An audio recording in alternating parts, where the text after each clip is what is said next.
Dôvera Slovákov v schopnosť škôl pripraviť mladých ľudí na život a budúcnosť klesla.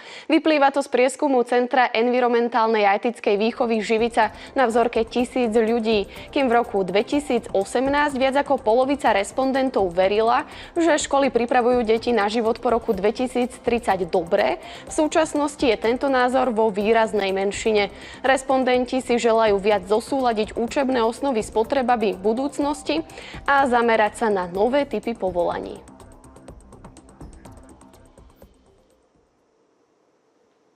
Do štúdia ranných správ sme si k tejto téme pozvali psychologičku Silviu Langerman. Dobrý deň. Dobrý deň. Čím si vysvetľujete tieto výsledky? Prečo mladí strácajú dôveru? Zmenili sa ľudia a ich vnímanie, alebo sa zmenilo školstvo? Možno by som povedala, že školstvo sa mení veľmi pomaličky a mení sa vnímanie ľudí, alebo mení sa veľmi rýchlo aj na svet okolo nás. Ktoré faktory a spoločenské udalosti najviac ovplyvnili to zmýšľanie ľudí podľa vás?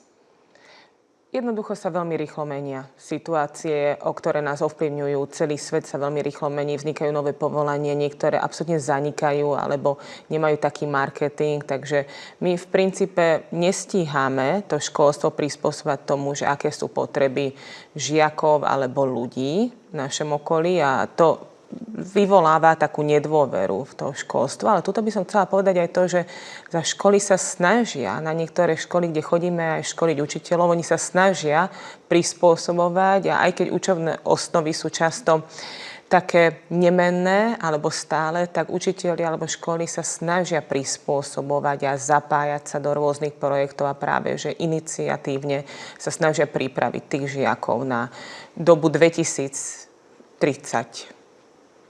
Najmä v poslednej dobe, aj dnes počas ranných správ sme mali veľa negatívnych informácií o vojnách, zlé politické situácie. Aj toto zohráva tú rolu? Áno, všeobecne nedôverujeme ničomu. Tak by som to trošku prehnane povedala. Takže ak by sme prieskumy pozerali, že či dôverujeme politikom, či dôverujeme zdravotníctvo, či dôverujeme štátnym inštitúciám, tak pravdepodobne je pokles všade. To je z toho dôvodu, že od korony sme tu mali stále vojny a rôzne politické situácie, ktoré nám neprispeli k tomu, aby sme dôverovali v týchto inštitúciách. S akými problémami sa stretávate, či už pri deťoch alebo ich rodičoch? O čom najčastejšie hovoria, že ich trápi? Boja sa, asi by som to takto všeobecne povedala. Jednak, že či uživia rodinu, s týmto sa stretávame veľmi často v poslednej dobe. Potom sa boja aj o zdravie, prípadne, že často riešia rôzne šikany alebo takú tú nedobrú atmosféru, či už na pracovisku alebo v školách. A to celkovo vlastne to, že ako sa my ľudia nakoniec máme, to veľmi silno ovplyvňuje politická situácia, ekonomická situácia, sociálna situácia, a ten dopad proste vidíme aj na tých triedách alebo na tých rodinách. Dá sa vôbec táto situácia nejako riešiť?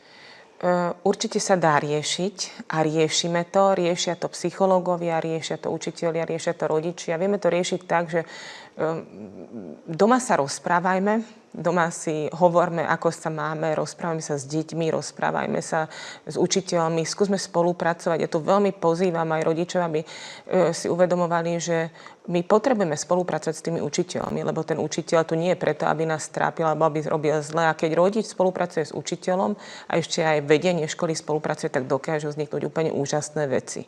A zároveň by som možno odporúčala oveľa menej pozerať sociálne siete, aby sme sa mali tak ľahšie.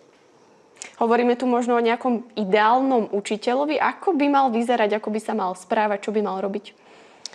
Ideálny učiteľ z môjho pohľadu je taká akoby trošku fiktívna vec, a teraz si tak prispôsobím, lebo samozrejme každý učiteľ má byť autentický, takže mal by byť sám sebou, ale zároveň by mal mať rád tú svoju prácu, respektíve aj deti. Mal by pravdepodobne byť so sebou OK, alebo teda mať vysporiadané svoje vnútorné emočné stavy, aby vedel byť v pohode pre tie deti. A zároveň ja považujem aj veľmi dôležité to, že aby sme aj vyžadovali od tých detí zase nejakú úroveň toho učiva alebo tej vedomosti, ktorá tu je. A bolo by super, kebyže vie spolupracovať s rodičmi aj s deťmi, že v nich vidí ten potenciál, aby rástli. Áno, presne hovoríte o rodičoch. Áno. Aj toto môže byť problém, že hlavne v dnešnej dobe skôr spolupracujú s tými deťmi ako s tými učiteľmi. Ešte keď som bola ja žiačkou, tak to bolo naopak. To bolo naopak. Včera sme mali takú situáciu, že mi volala jedna mamička, že sa stala úplne katastrofa, lebo dieťa je šikanované učiteľom, absolútne nafúknutá vec. A tento telefonát sa celý udial tak, že to dieťa to počulo. Že to dieťa 12-ročné bolo pri maminke a počulo, ako maminka vlastne ohovára učiteľku triednu, že ako šikanuje žiaka. A keď som sa konzultovala alebo spojila s pani učiteľkou, tak povedala, že to je úplne inak. Že žiak proste nechodí do školy a tajne blicuje alebo chodí poza školu a napriek tomu vlastne tú autoritu nepodporí rodič. A toto žiaľ Bohu nám nepomáha. Netvrdím, že za každú cenu treba podporovať učiteľa a autority, ale mali by sme si uvedomiť, že žijeme v systéme a nepomáhame našim deťom, ak budeme proti škole alebo proti učiteľom. Aký vek učiteľ možno preferujú tie deti, skôr mladšieho alebo staršieho?